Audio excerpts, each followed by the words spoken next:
Existe uma geração que está clamando por você. Existe uma geração que ela está morrendo porque você não se posiciona em Deus. Existe uma geração que ela tem fome porque você não se posiciona a dar comida a ela. Sabe, todas as vezes que nós esquecemos o nosso propósito a Deus, não tem a ver só conosco, mas tem a ver com pessoas que precisam que nós ativamos o nosso chamado. O evangelho não é uma coisa minha, o evangelho simplesmente não é uma coisa que Deus colocou para mim, mas ele não tem a ver comigo, ele tem a ver com pessoas. Sabe, Jesus tem feito tantas coisas e por poucas coisas a gente tem se afastado da presença dele. Sabe, Jesus hoje ele te cura de um câncer, Jesus te cura de uma leucemia, Jesus te cura de uma depressão, de uma síndrome do pânico. E o que nós fazemos com isso? Nós preferimos abandonar aquilo porque nós ficamos magoados com o pastor, porque nós ficamos magoados com a liderança, que nós ficamos magoados com coisas tão poucas, coisas tão bobas. Porque não me cumprimentou, porque ele não falou comigo, porque ele saiu da minha igreja. Sabe, Jesus está falando aí, cara, eu te salvo todos os dias, você não sabe quantos testemunhos, Jesus já te salvou de tantas coisas, Jesus já te deu tanto livramento. Uma vez eu tava andando e eu senti Jesus falando, cara, eu tô te curando de tantas coisas que você não tem ideia do que eu tô te curando. Sabe, eu agradeci, aquilo entrou no meu espírito de uma maneira tão louca, de uma maneira tão intensiva, que eu senti o livramento de Deus. Mas e das outras vezes que a gente não vê?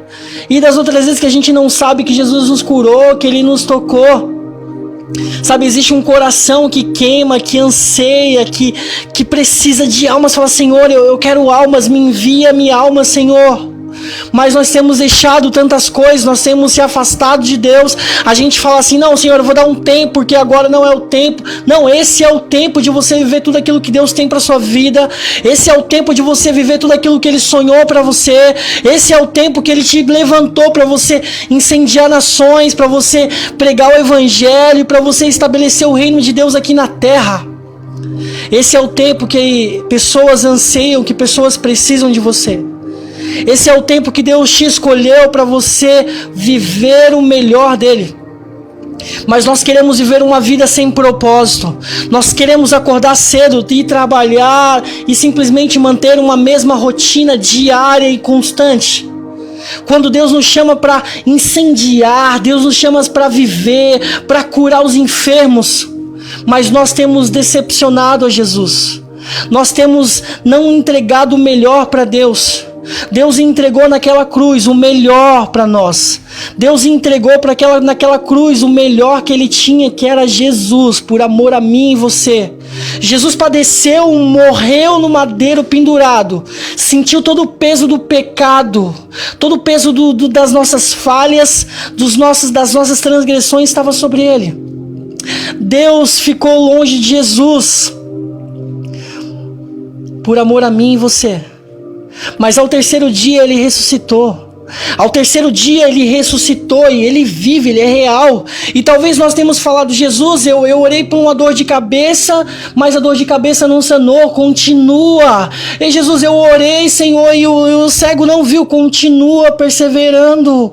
Nós não se movemos pelaquilo que Ele faz, nós se movemos pelaquilo que Ele é. E se Ele fizer, Ele vai ser Deus. Se Ele não fizer, Ele vai continuar sendo Deus. Mas acredite, continua, persevere. Não abre mão do seu chamado por coisas pequenas. Não abre mão daquilo que Deus te chamou por coisas fúteis que você talvez não tenha enxergado. O problema é que hoje Deus coloca coisas simples pra gente fazer, mas nós queremos fazer coisas grandes. Nós não fizemos nem coisas pequenas, mas nós estamos pensando em coisas grandes. E talvez Deus tenha colocado coisas pequenas, mas tão importantes. Porque Deus, Ele é um Deus que nos enxerga por dentro. Ele conhece nós. Ele conhece o nosso coração. E Ele sabe aquilo que nós ansiamos, aquilo que nós desejamos. Mas Ele entende um processo. Jesus chega num jovem rico e fala, ei, larga tudo que você tem e segue-me.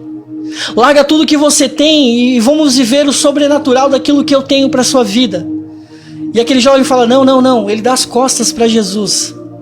E sabe, nós temos associado riquezas a esse jovem. Nós temos falado, quando a gente fala do jovem rico, a gente acha que a vida é só riquezas e abrir mão disso. E talvez você já tenha falado, Jesus, eu abri mão de tudo. Eu não me importo, porque talvez você não tenha nada de riquezas para você entregar. E por isso que você fala dessa maneira. Mas o problema é que hoje nós temos segurado tantas coisas. Jesus talvez tenha te pedido relacionamento, Jesus tem te pedido mais vida com Ele, Jesus tem te pedido outras coisas e você não está enxergando porque você simplesmente acha que isso é essa situação você deixou, mas Jesus está te chamando para você deixar outras coisas grandes. Aquele jovem rico podia ser um apóstolo, cara. Aquele jovem rico podia ser um discípulo que Jesus ia, ele incendiar nações, ele ia curar pessoas, mas simplesmente ele decidiu abandonar o chamado dele, o propósito dele. Nós também temos virado as costas para Jesus todas as vezes que ele nos chama e nós falamos assim, Jesus, eu não estou pronto ainda. E sabe, eu fico me perguntando quem somos nós para falarmos para Deus que nós não estamos prontos. Quem somos nós para falarmos para Jesus, eu não estou pronto agora. Ele nos conhece. Ele sabe quem nós somos. Sabe, desperta. Desperta. Desperta você que está dormindo. Desperta você que Deus está te chamando. Deus tem te incomodado e você acha que não, Jesus, eu não nasci para isso. Não é você que decide. Não é você que faz, é Ele que faz. Não é você que abre o caminho, é Ele que abre o mar. Nós simplesmente somos um instrumento nas mãos de Deus. E Deus quer transformar essa geração, Deus quer nos usar, mas a gente tem se prendido às coisas medíocres. E existem pessoas lá fora morrendo porque nós não nos posicionamos em Deus. Continua. Talvez você não sabe, mas Deus já te deu tantos livramentos de morte. E é como se Deus estivesse falando, ei filho, eu acredito em você, simplesmente continua, eu acredito em você, simplesmente fale do meu amor, ei filho, eu acredito em você, comece a orar pelos doentes, comece a orar pelos aqueles que precisam, comece a orar pela sua casa, comece a orar pela sua vida, comece a orar pelo seu ministério, acredita, continua, persevera. Deus quer nos transformar, Deus quer nos mudar. Existem pessoas que estão padecendo. Existem pessoas que nesse exato momento estão orando, falando, Jesus, cadê o Senhor na minha vida? E Deus quer te usar e falar, filho, desperta, eu quero te usar para tocar aquela vida. Filho, desperta, eu quero tocar aquele homem, eu quero tocar aquela mulher. Talvez nós tenhamos deixado o evangelho por coisas tão simples, coisas tão bobas. Nós temos desacreditado naquilo que Deus está fazendo por coisas tão simples, coisas tão bobas. Nós temos pensado em nós. Nós não temos pensado em vidas. Talvez as nossas orações tenham sido, Senhor, me dá. Eu preciso.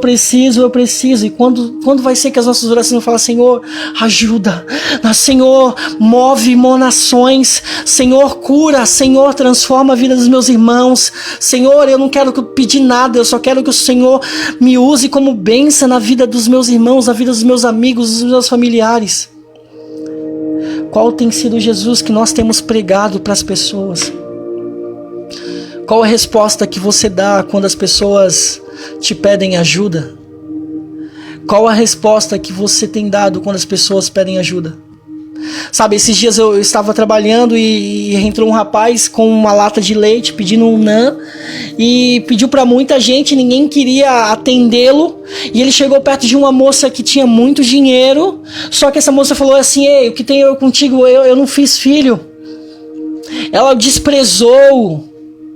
Simplesmente ela poderia falar, eu não tenho e não quero dar. Mas não, ela desprezou. E aí eu lembrei quando a Bíblia vai dizer que fala assim, pensas que é rica, mas é miserável. Sabe, às vezes a gente pensa que tem alguma coisa, mas nós somos tão miseráveis. A gente pensa que é alguma coisa, mas nós somos tão falhos, tão pequenos. E Jesus vai dizer, eu tive fome, tu não me deste comer, eu tive sede, tu não me deste beber. E os discípulos vão falar, Senhor, mas quando vimos o Senhor assim? Ele vai falar, na minha forma mais penosa. Na minha forma, das pessoas que estão lá fora, que precisam. E aquele homem saiu sem aquela lata de leite. Eu imaginei que ele foi Jesus, como se Jesus tivesse descido ali aquele dia, Jesus tivesse entrado ali e ninguém ajudou, e ele saiu de mãos vazias. Porque nós não nos posicionamos a ajudar. Nós não nos importamos com o próximo. Nós simplesmente nos importamos com nós mesmos. Chegou o tempo de nós nos levantarmos e falar: Senhor, usa a minha vida, Jesus. Usa a minha vida, Senhor. Não viva uma vida sem propósito. Não viva uma vida simplesmente achando que você nasceu simplesmente para trabalhar, casar e ter filhos. Não, não. Isso é um pequeno bônus daquilo que Deus tem para você. Deus quer te usar, cara. Deus quer fazer tantas coisas. Eu creio que um dia o Senhor vai nos levar e nós estaremos no céu.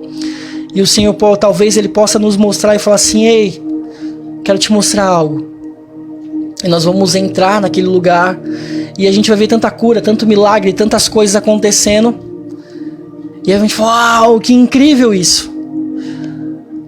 E Deus vai falar assim: ei, eu queria ter feito tudo isso com você lá na terra, mas você não se dispôs a isso.